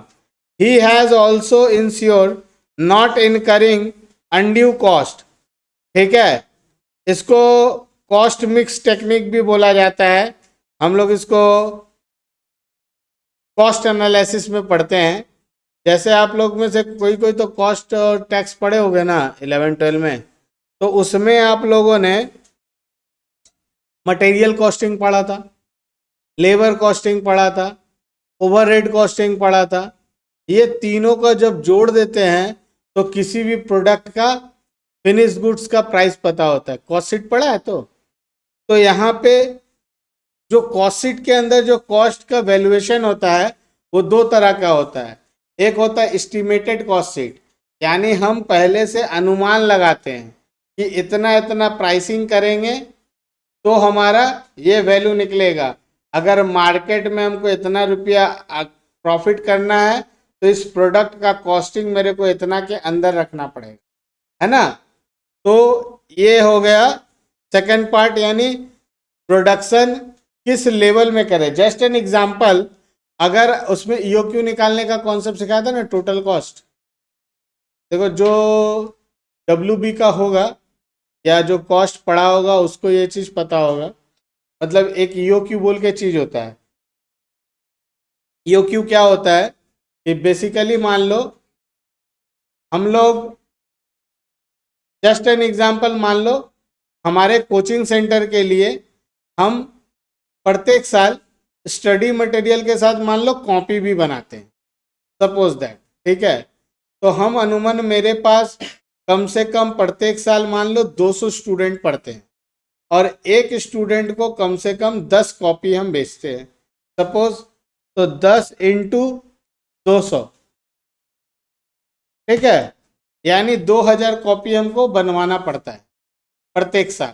ठीक है, अब ये 2000 कॉपी एक बार में कंज्यूम नहीं होता। मान लो इसको साल में हम 4 बार ऑर्डर देते हैं, यानी 500 कॉपी का ऑर्डर देते हैं। ठीक है, तो हर एक बार 500 कॉपी का जो ऑर्डर दे रहे हैं ना, यही मेरा ईओक्यू है। लेकिन ऐसे ईओक्यू नहीं है 500 कॉपी का। ईओक्यू का मतलब होता है इकोनॉमिक ऑर्डर क्वांटिटी, यानी कि ये बार बार मेरे द्वारा ऑर्डर दिए जाने वाला कॉस्ट है, लेकिन एट ए मिनिमम कॉस्ट। मतलब 500 यूनिट के जगह हम 1000 यूनिट का एक बार में ऑर्डर देंगे तो हमको लॉस होगा। कैसे लॉस होगा? क्योंकि जब हम ईओक्यू निकालते हैं ना बच्चा, तो उसमें क्या होता है ना कि 3 तरह का खर्च आता है। एक होता है ऑर्डरिंग कॉस्ट, एक होता है कैरिंग कॉस्ट, एक होता है मटेरियल कॉस्ट। तो जो मटेरियल कॉस्ट है, मान लो उसमें बोला भैया आप मेरे से 500 यूनिट खरीद रहे हैं, आप मेरे से 1000 यूनिट खरीदिए, आपको हम डिस्काउंट देंगे, बोल दिया। तो हम सोचेंगे कि 1000 यूनिट दे दे, सस्ता पड़ेगा, यही ना। लेकिन ऐसा जरूरी नहीं है। जब ईओक्यू पढ़ोगे तो टोटल कॉस्ट में तीनों कॉस्ट को ऐड करना है और उसमें एक फॉर्मूला लगता है, ईओक्यू डिवाइडेड कैरिंग कॉस्ट का फॉर्मूला। अब वो कैरिंग कॉस्ट का फॉर्मूला जब पुट करोगे तो अल्टीमेट चेक करोगे कि अगर तुम ज़्यादा का ऑर्डर दे रहे हो तो मटेरियल कॉस्ट में तुमको बेनिफिट मिल गया, लेकिन कैरिंग कॉस्ट में तुमको महंगा पड़ गया। यानी कि अगर 500 क्वांटिटी का तुम जब ऑर्डर कर रहे थे तो जितना भाड़ा लग रहा है अगर तुम 1000 क्वांटिटी का ऑर्डर दे रहे हो तो तुमको लॉरी का चार्जेस, मतलब पहले एक लॉरी में सामान आ जाता था, अब 2 लॉरी में आ रहा है, तो तुम उसको 2 बार में मंगाओ चाहे एक बार में मंगाओ, 2 लॉरी का खर्चा तो तुमको देना ही पड़ जा रहा है। तो अल्टीमेट क्या हो गया, वो 500 ऑर्डर के जगह तुम 800 ऑर्डर या 1000 ऑर्डर करने से तुम्हारा लॉस हो गया। समझ में आया ना, यानी वो ऑर्डर कॉस्ट रहता है बेस्ट इकोनॉमिक जोन। तो उसी तरह से हम लोग जो प्रोडक्शन करेंगे या कॉस्ट का एनालिसिस करेंगे, वो सिर्फ एक चीज पे डिपेंड नहीं करता है, वो सारे मटेरियल कॉस्ट के साथ साथ carrying cost, order cost, precaution cost सब के ऊपर होता है।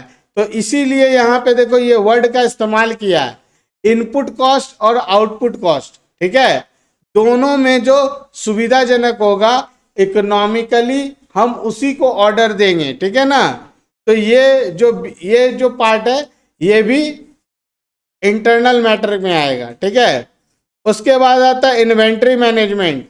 हम जो देखो यहाँ एबीसी एनालिसिस बोल के एक टॉपिक है, ये जब तुम एबीसी का मतलब क्या होता है, नाम सुने हो, एबीसीडी पढ़ा रहा है क्या, नहीं, एबीसी का फुल फॉर्म होता है एक्टिविटी बेस्ड कॉस्टिंग। एबीसी का मतलब होता है एक्टिविटी बेस्ड कॉस्टिंग।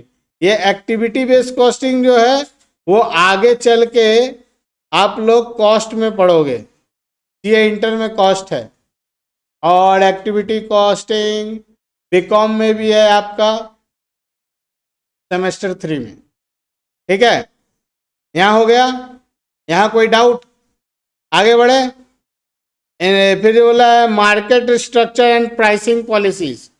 किसी किसी का प्राइसिंग पॉलिसी कल भी हम बताए थे, खान सर, बहुत सारा ऐसे सर है जो कम प्राइसिंग में पढ़ाते हैं लेकिन टारगेट ऑडियंस उनका बड़ा होता है, और किसी किसी लोगों का टारगेट ऑडियंस छोटा होता है और वो क्या होता है एक्सक्लूसिव प्राइस में पढ़ाते हैं। समझ में आया ना, तो मार्केट स्ट्रक्चर और प्राइसिंग पॉलिसी ये डिफरेंट बिहेवियर ऑफ नेचर के ऊपर डिपेंड करता है कि किस तरह के बिजनेस, मतलब किस तरह के कंज्यूमर के साथ आप डील कर रहे हो। अगर आपका कंज्यूमर सही है तो कोई दिक्कत नहीं है, लेकिन आपका कंज्यूमर जो है वो ज़्यादा अफोर्डेबल नहीं है तो आपको क्या करना पड़ेगा, टारगेट एरिया बढ़ाना पड़ेगा। समझ में आया, आगे resources allocation, business economics with the help of advanced tool such as linear programming। Linear programming mathematics में कौन कौन पढ़ा है, पढ़े हो ना। enable the firm to arrive best course action, optimum utilization of available resources। मतलब यहाँ पे यही सिखाया जाता है कि बिजनेस इकोनॉमिक्स के अनुसार आप अपने मतलब प्रोडक्ट का ऑप्टिमम यूटिलाइज कर सके। कोई कोई होता है ना कि कोई सामान तो खरीद लिया लेकिन उसका इस्तेमाल ही नहीं कर रहा है, तो जब इस्तेमाल नहीं कर रहा है तो वो तो खराब हो जाएगा, है ना। जैसे बहुत सारे लोग हो गए यहाँ पे जिसके घर में कंप्यूटर या लैपटॉप होगा लेकिन वो ऐसे ही पड़ा पड़ा खराब हो जाता है, यूज ही नहीं होता है। और कोई कोई होगा तो एक्स्ट्रा यूज करके एकदम फिनिश कर दिया, है ना। और कोई कोई ऐसा होगा 10 साल पहले खरीदा था अभी भी चल रहा है, डेली थोड़ा बहुत चलाता है कि वो ठीक रहे, जिंदा रहे, और फिर बंद कर देता है, मतलब उसको जीने सांस लेने देता है। और कोई कोई होता है कि सांसें लेने नहीं देगा, 1 साल के अंदर उसको इतना पेड़ देगा कि उसका बैटरी हेल्थ पता चला 10 साल पुराना हो गया। होता ना बैटरी हेल्थ, चेक करोगे कहानी खत्म। एक मेरा मोबाइल फ़ोन था, वो 5 साल 6 साल में जितना ज़्यादा नहीं कंज्यूम हुआ होगा, मेरा बेटा उसको 2 अढ़ाई साल में उतना ज़्यादा कंज्यूम कर दिया, क्योंकि वो भयंकर कार्टून देखता है, कार्टून या जो भी उसका है, पता नहीं क्या क्या देखता है वो, लेकिन भयंकर चीज किड्स जोन वाला चलते रहता है उसमें। एक resources allocation, business economics with the help of advance tool such as linear, ये तो हो गया ना। Theory of capital and investment decision, ये सब देखो फाइनेंशियल का पार्ट है। मतलब कैपिटल हम लोग डिसीजन लेते हैं ना, कैपिटल इन्वेस्ट करते हैं। बिजनेस का मतलब क्या, बिना पूंजी का कोई बिजनेस चलता है क्या, विदाउट कैपिटल को पता क्या बोला जाता है? Life blood of business. Business में जैसे हमारे शरीर में ब्लड काम करता है ना, उसी प्रकार से बिजनेस में कैपिटल काम करता है। अगर आपका बिजनेस में कैपिटल का शॉर्टेज पड़ गया, मतलब आपका ब्लड कम हो गया, जैसे शरीर में ब्लड कम होगा तो ऊपर वाला को प्यारा हो जाएंगे, उसी प्रकार से बिजनेस में पूंजी कम पड़ गया तो बिजनेस आइसोलेटेड हो जाएगा, ठीक है ना, तो उसको आप कैरी आउट नहीं कर पाओगे। फिर आता है profit analysis. Profit are the most, मतलब कोई बिजनेस लॉस में चल रहा है, ठीक है, तो लॉस में बिजनेस तभी तक चल सकता है जब तक उसका शट डाउन पॉइंट नहीं आया। आप लोगों को शट डाउन पॉइंट क्या होता है पता है? क्या होता है शट डाउन पॉइंट? हाँ बोलो बोलो बोलो, कुछ बोल रहे थे। नहीं, ऐसा सिचुएशन जिस सिचुएशन में बिजनेस आने के बाद फिक्स कॉस्ट को भी बियर ना कर सके, क्योंकि वेरिएबल कॉस्ट तो ऑफ हो ही जाएगा। जैसे मान लो ये कोचिंग सेंटर सपोज हम भाड़ा ले रखे हैं, ठीक है, तो इसमें क्या क्या खर्चा है? एक फिक्स खर्चा है, एक वेरिएबल खर्चा है। वेरिएबल खर्चा तो तब होता है जब क्लास चलता है, जब क्लास नहीं चलता है तब भी फिक्स कॉस्ट आता है। तो वो फिक्स कॉस्ट हम जब तक टान सक रहे हैं, उस लॉस को बियर कर सक रहे हैं, तब तक मेरा ये बिजनेस शट डाउन पॉइंट पे नहीं आया है। जिस दिन उस चीज को बियर नहीं कर सकेंगे, हमारा बिजनेस शट डाउन पॉइंट पे आ जाएगा। ब्रेक इवन पॉइंट क्या होता है? No loss no gain. जब नो लॉस नो गेन होता है तो वो ब्रेक इवन पॉइंट होता है in the term of financial, ठीक है, फिनांस। बट इकोनॉमिक्स में उसको नॉर्मल प्रॉफिट बोलते हैं, है ना। वो वाला भी हम कहानी समझाएंगे, आप लोग से पूछे देखे किसको किसको पता है। मतलब ब्रेक इवन पॉइंट को no profit no loss zone है, लेकिन इकोनॉमिक्स में उसको हम लोग परफेक्ट कंपटीशन में क्या बोलते हैं? नॉर्मल प्रॉफिट बोलते हैं। बट ऐसा क्यों? Revenue minus cost equal to zero, it is called normal profit. But why? Profit zero है तो नॉर्मल प्रॉफिट कैसे? नहीं, लॉस नहीं हो रहा है इसका मतलब हम प्रॉफिट में थोड़ी है।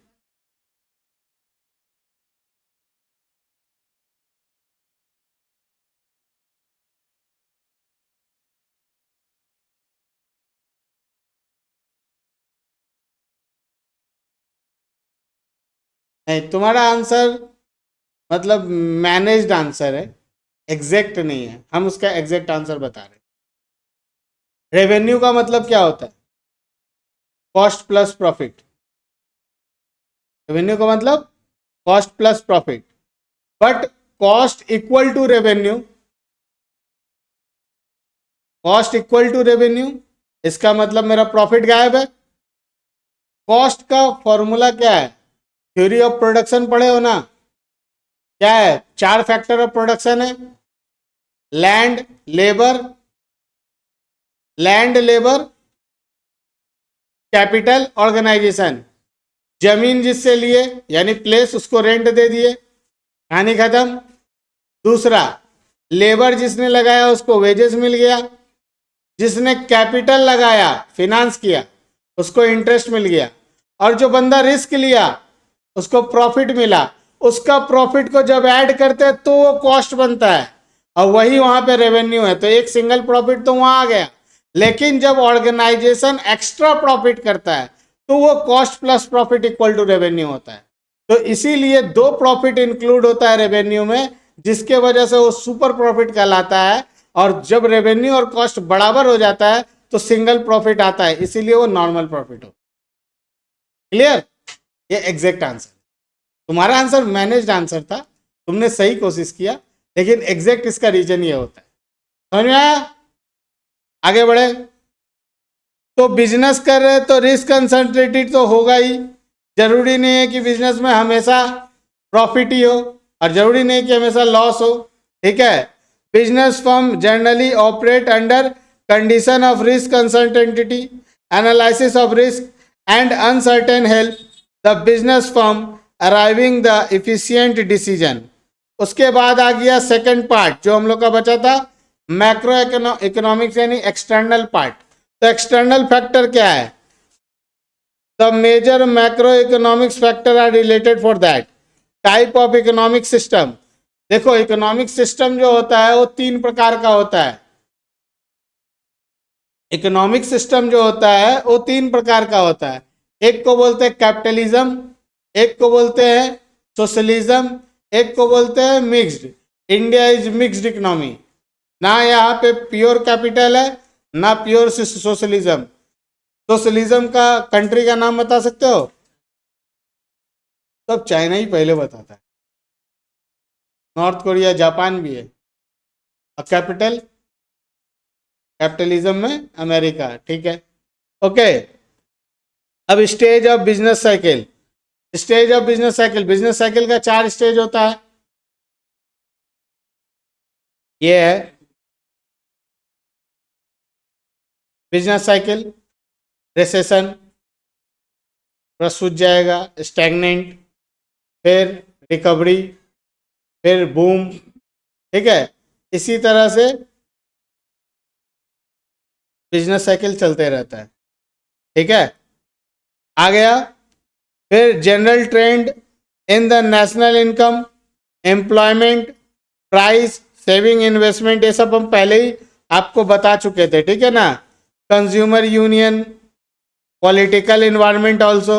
अगर मान लो कि कोई, जैसे अभी जस्ट एन एग्जांपल, बीजेपी की गवर्नमेंट है, ठीक है। बीजेपी की गवर्नमेंट ने एक नया चीज लेके आया और कोई बिजनेस डेवलपमेंट हो रहा है। जैसे अभी तुम लोग बहुत ज्यादा सुनते हो सेमीकंडक्टर के बारे में, फिर जाके तुम्हारा वाटर वाला भी बहुत सारा बिजनेस चल रहा है, क्या नमामि गंगे प्रोजेक्ट वगैरह, ठीक है। अब मान लो सपोज कोई ना कारणवश से 2029 में इलेक्शन हुआ और बीजेपी पार्टी सपोज हार गई, कोई दूसरा पार्टी गवर्नमेंट बना दिया, तो पॉलिटिकल पावर शिफ्ट हो गया। अब उसको क्या लगेगा, इसका प्रोजेक्ट पे काम जितना था उसमें करप्शन था, ये था, वो था, अब वो क्या कर देगा, इसका प्रोजेक्ट बंद कर देगा, वो अपना नया प्रोजेक्ट चालू कर देगा। तो ये क्या होता है, बहुत बार ये एक्सटर्नल फैक्टर है कि जो बिजनेस के ऊपर इम्पैक्ट करता है। जैसे मान लो कोई कंपनी अभी सेमीकंडक्टर में पैसा लगा दी, अब बिजनेस का पीएलआई स्कीम चल रहा है, ईवी का कॉन्सेप्ट चल रहा है, अब दूसरा गवर्नमेंट आके उस कॉन्सेप्ट पे रोक लगा दे, बोले कि ये बिजनेस को फंडिंग नहीं मिलेगा, ठीक है ना। जैसे ग्रीन रेगुलेशन पे काम नहीं होगा तो क्या हो जाएगा, जो ग्रीन रेगुलेशन पे जो कंपनी काम कर रही थी वो कंपनी का तो बिजनेस बैठ जाएगा, सही है ना। तो ये सब एक्सटर्नल फैक्टर है, ओके। अब आगे आते हैं, इकोनॉमिक्स और बिजनेस इकोनॉमिक्स में डिफरेंस क्या है। पहला difference meaning, it involve the farming of economics, framing of economics principle to solve economic problem. Economics में हम इसका बेसिकली इकोनॉमिक प्रॉब्लम को दूर करते हैं, लेकिन बिजनेस इकोनॉमिक्स में क्या होता है, it involve the application of economics. यानी कि बिजनेस इकोनॉमिक्स क्या है, ऐसा इकोनॉमिक्स जो किसी बिजनेस में इकोनॉमिक्स के टूल को अप्लाई कर रहा है ना। तो ये इकोनॉमिक प्रॉब्लम को सॉल्व नहीं करता, बल्कि ये सॉल्व करता है एप्लीकेशन को, ठीक है ना। फिर यहाँ आता है character, it macro economics as well as macro economic characteristic, और यहाँ पे it macro economics characteristic itself, okay. Main task, the fulfilment of needs of individual as well as entities. यहाँ पे क्या है, proper decision making in a particular business entity. यहाँ पे decision जो होता है वो इंडिविजुअल्स के लिए होता है, यहाँ पे डिसीजन जो होता है बिजनेस और फर्म्स के लिए होता है, ठीक है। Nature, it is positive as well as normative in nature, और ये क्या होता है, ओनली नॉर्मेटिव इन नेचर। ये पढ़ाई भी थे उससे पहले। स्कोप, इसका स्कोप वाइडर होता है, इसका स्कोप बहुत नैरो होता है। ब्रांच, इट हैज बिजनेस, मतलब ये बिजनेस इकोनॉमिक्स जो होता है उस बिजनेस इकोनॉमिक्स खुद इकोनॉमिक्स का ब्रांच है, ठीक है। और बिजनेस इकोनॉमिक्स तो अप्लाइड होता है, बिजनेस इकोनॉमिक्स का जो ब्रांच है वो अप्लाइड होता है इकोनॉमिक्स का रूल्स को, ठीक है। फिर यहाँ पे concern with all the theory from production to consumption including distribution, ठीक। और यहां बोल रहा है it is concern with only profit ignoring the theory, मतलब ये बिजनेस इकोनॉमिक्स जो होता है वो प्रॉफिट के लिए ही काम करता है। थोड़ा सा हम एग्जांपल के लिए बताए थे ना, एक फर्म है जिसका स्कूल चलता है, स्पोर्ट्स एकेडमी चलता है, मान लो डांस क्लासेस भी चलता है, तो जो ज्यादा प्रॉफिटेबल देगा उसी को लेके आगे बढ़ना है, डिसीजन ये बोलता है भाई।